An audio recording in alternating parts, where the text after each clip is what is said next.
Thank you Jesus. धन्यवाद यीशु, धन्यवाद राजा। Thank you Jesus, hallelujah. आइए क्यों ना हम वर्ड में से मनन करेंगे, जबकि आज फ्राइडे है। आज मैं उम्मीद करती हूँ कि हम बहुत से लोग जितने आज अटेंड कर रहे हैं, हम फास्टिंग में हैं। और मैं आप लोगों के साथ इस बात को शेयर करना चाहती हूँ कि जब हम उपवास और प्रार्थना करते हैं, हम प्रभु की नजदीकी में बढ़ते हैं, हम परमेश्वर के और नजदीक बढ़ते हैं, हम अपनी लाइफ में एक अद्भुत चेंज को देखते हैं, अद्भुत कार्य को देखते हैं। जब हम बाइबल में से बात करते हैं, जब हम दानियल की बात करते हैं, दानियल परमेश्वर के साथ एक अपने रिलेशन को बिल्ड करे हुए था। जब हम दानियल की बात करते हैं तो दानियल हर समय स्वप्नों को देखा करता था, वो विजन्स को देखा करता था। और जब वो विजन्स को देखता था तो प्रभु उसको अपने दर्शनों के जो उनके जो दर्शन वो देखता था, उनके उत्तर वो उन्हें बताता, इंटरप्रेशन उनको बताता था। जो राजा दर्शन देखता था, जो राजा को दर्शन समझ में नहीं आता था, उसके लोगों को वो दर्शन समझ नहीं आता। जो याजक राजा के पास होते थे, उनको वो दर्शन समझ में नहीं आता था। तो वो दानियल को याद करते थे और दानियल प्रभु से प्रार्थना करता था, प्रभु के साथ उपवास करता था और प्रभु के लिए उपवास करता था। और प्रभु उन सपनों का अर्थ प्रभु उनको बताते थे। पर जब आज हम बात करते थे, जब हम आज दानियल उसका 10वां अध्याय, और जब उसको हम फर्स्ट वर्ड से लेके हम उसे, अगर आप पूरा चैप्टर 21 तक पढ़ेंगे, मैं नहीं पढ़ रही हूँ अभी, आप उसे पूरा पढ़ेंगे तो आप इस बात को समझेंगे कि यहाँ पे लिखा हुआ है कि फरीसी वहां पे उस देश में जहाँ पे लोग रहते थे, पर्शिया करके एक जगह का नाम है, वहां पे लोग रहते थे। और वहां पे एक बहुत बड़ा, वहां पे लोग उस वहां पे उन लोगों के बीच में युद्ध होने वाला था। वहां पे लोग एक बड़ी तबाही होने वाली थी। और जब इस बात को दानियल को पता चलता है तो वो 3 हफ्ते उपवास रखता है। 3 दिन उपवास नहीं रखता है, वो 3 हफ्ते उपवास रखता है। और जब वो 3 हफ्ते उपवास रखता है, वो अपनी पसंद का कोई खाना नहीं खाता, वो नॉनवेज नहीं खाता, वो दाख मधु नहीं लेता, वो अपने शरीर पे कोई लोशन नहीं लगाता, कोई ऐसी चीज नहीं लगाता जो कोई शरीर को आराम दे। और जब हम इस पूरे अध्याय को आप आगे पढ़ते हैं, वो प्रभु के साथ 3 हफ्ते वो उपवास करता है, वो 3 हफ्ते उपवास करता है। और जब वो उपवास करता है, तब प्रभु का एनकाउंटर उसके साथ होता है। प्रभु का एनकाउंटर उसकी लाइफ में होता है। और आज जो मेरा टॉपिक है, वो टॉपिक भी यही है कि जब हम उपवास करते हैं, हम अपनी लाइफ में यीशु के साथ अपने एनकाउंटर को देखते हैं। जब हम दानियल की बात करते हैं, दानियल हर समय उपवास करता था। अगर आप उसको अगर देखिए, उसको शेरों की मान में डाल दिया है, तो वहां पे 3 दिन 3 रात वो कुछ नहीं खाता है और उसको कुछ नहीं होता है। जब वो प्रार्थना करता है, तब प्रभु उसको अपने दर्शनों के द्वारा, दर्शन में उसको सपने उसको समझा देता है, सपने उसको बता देता है, इंटरप्रेट करा देता है। मतलब ये जब हम उपवास करते हैं, हम एक रिलेशन बिल्ड करते हैं प्रभु के साथ। और जब हम उस रिलेशन को बिल्ड करते हैं, ऐसा नहीं था कि दानियल के ऊपर सताव नहीं आया। ऐसे जब उसको शेरों की मांग में डाल दिया, इसका ये मतलब नहीं था कि उसने परमेश्वर पर से अपना विश्वास हटा लिया। कई बार हमारे साथ ऐसा होता है कि हम उपवास करते हैं, हम प्रार्थना करते हैं, पर जब हमारे ऊपर परीक्षा आती है, तो हम अपने उस रिलेशन को परमेश्वर के साथ अलग कर लेते हैं, उस यीशु के साथ तोड़ देते हैं कि प्रभु मैंने उपवास करी, मैंने प्रार्थना करी, आपने मेरे प्रार्थना का उत्तर नहीं दिया। आपको किसी ने उस दानियल के समान उस शेरों की मांग में तो नहीं डाल दिया है। दानियल जब उस शेरों की मांग में रहते हुए भी अपने उस पिता के साथ अपने उस रिलेशन को बिल्ड करना जानता है, तो हमको तो प्रभु ने ऐसा कुछ नहीं दिया है। हमारे साथ तो ऐसा कुछ नहीं हुआ है। शेरों के बीच में एक अकेले व्यक्ति ने खड़े होना, अगर आपको कभी शेरों के बीच में डाल दिया जाए तो हमारी तो हालत ही खराब हो जाएगी। पर दानियल वहां पे उस समय भी प्रार्थना कर रहा होगा। उसको जब फेंका गया होगा तो उसको पता है कि मेरा प्रभु मेरे साथ है। पर जब हम आज इस बारे में बात कर रहे हैं कि जब समस्या होने के बाद भी दानियल जो था वो प्रभु के साथ बना हुआ था, और जब उसे पता चला कि फारस देश में बहुत बड़ा युद्ध होने वाला है तो वो उपास पे चला गया। और जब आप इस पूरे वर्ड्स को पढ़ते हैं तो यहाँ पे लिखा हुआ है कि उस वो एक स्वप्न देखता है, और उस स्वप्न में वो इस बात को देखता है कि उसके साथ दो लोग और हैं, पर वो नहीं देख पा रहे, पर मैं देख पा रहा हूँ कि एक व्यक्ति है ज- जो एकदम, जिसकी आंखें हैं, वो उसकी आंखें एकदम फायर जैसी है।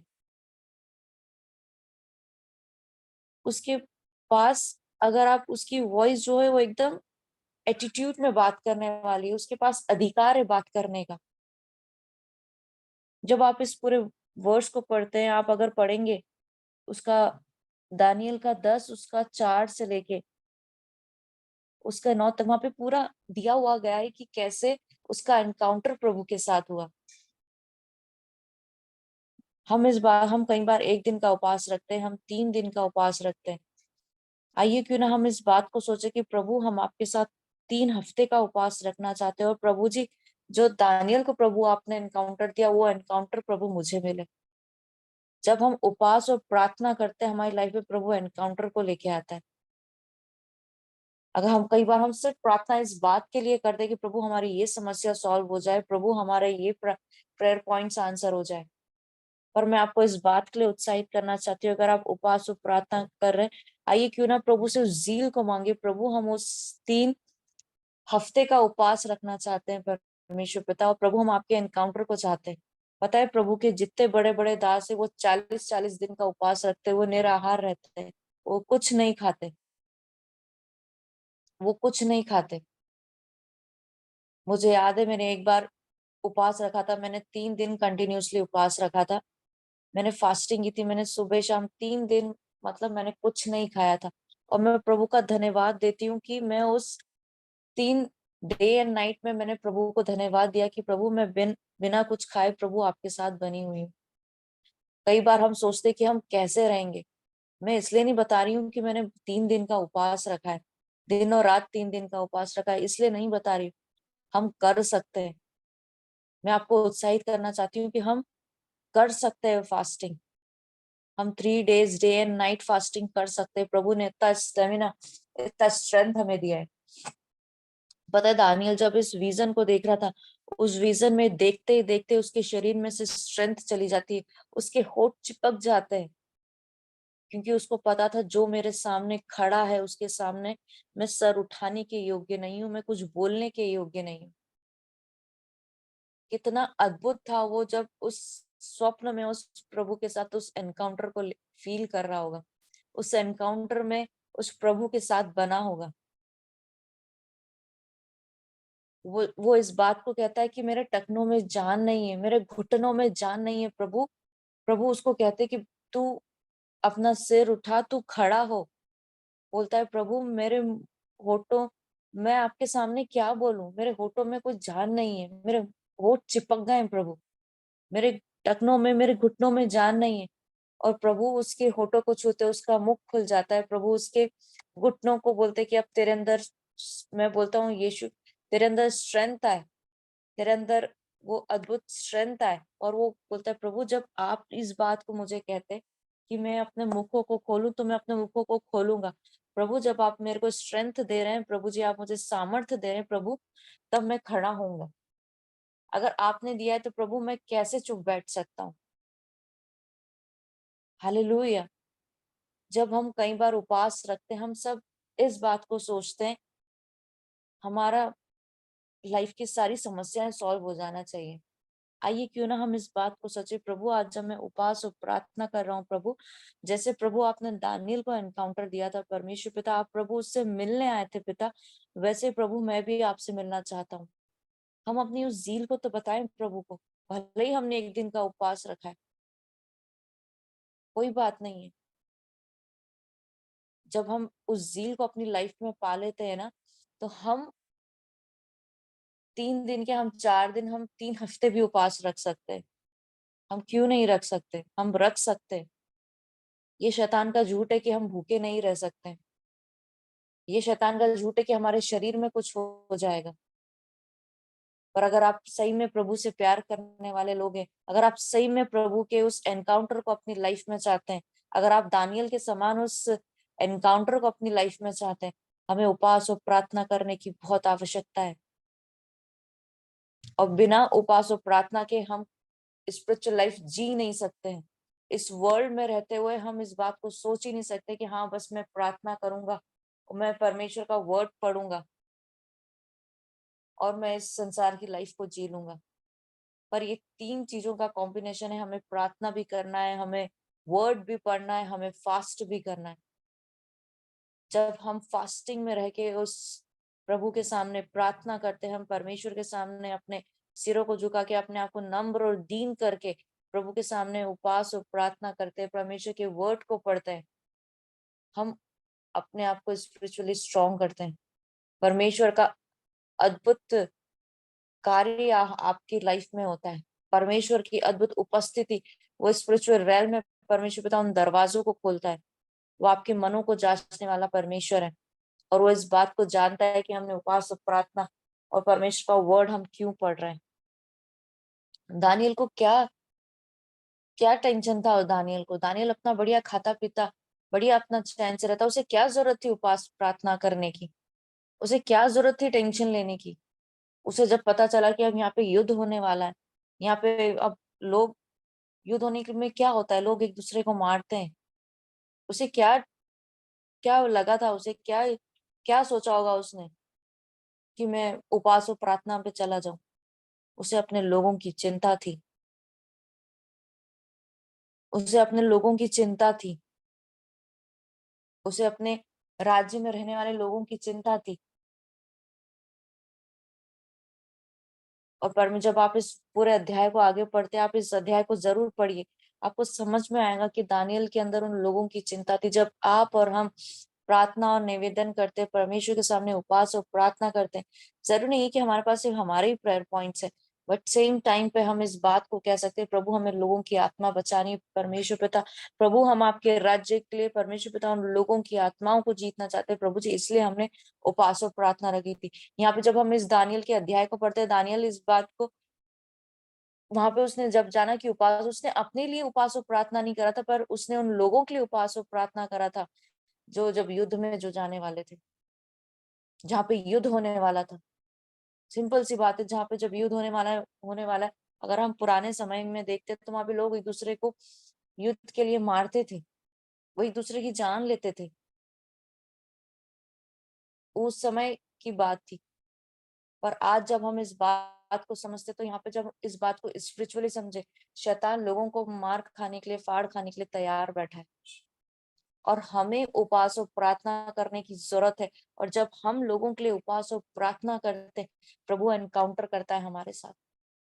उसको पता है कि मेरा बच्चा किस बात के लिए भूखा है, उसको पता है मेरा बच्चा इस बात के लिए प्रार्थना कर रहा है, उसको पता है कि मेरा बच्चा वर्ड पढ़ रहा है, और मुझे परमेश्वर इस बात को, अर्थात यीशु मसीह इस बात को जान लेते हैं कि अगर मेरा बच्चा किसी बात के लिए उपवास और प्रार्थना कर रहा है, लोगों की स्पिरिचुअल लाइफ को बचाने के लिए, उन शैतान के वारों को से लड़ने के लिए, तो प्रभु इस बात को बोलते होंगे, इस बात को कहते होंगे कि जब वो कर रहा है तो मैं अपने बच्चे के साथ खड़ा हुआ हूँ, मैं उस एनकाउंटर को देने के लिए रेडी हूँ।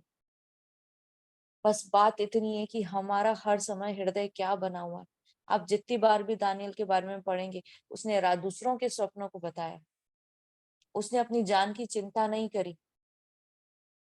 जब उसे शेरों की मांग में फेंक दिया था, उसने अपनी जान की चिंता नहीं करी।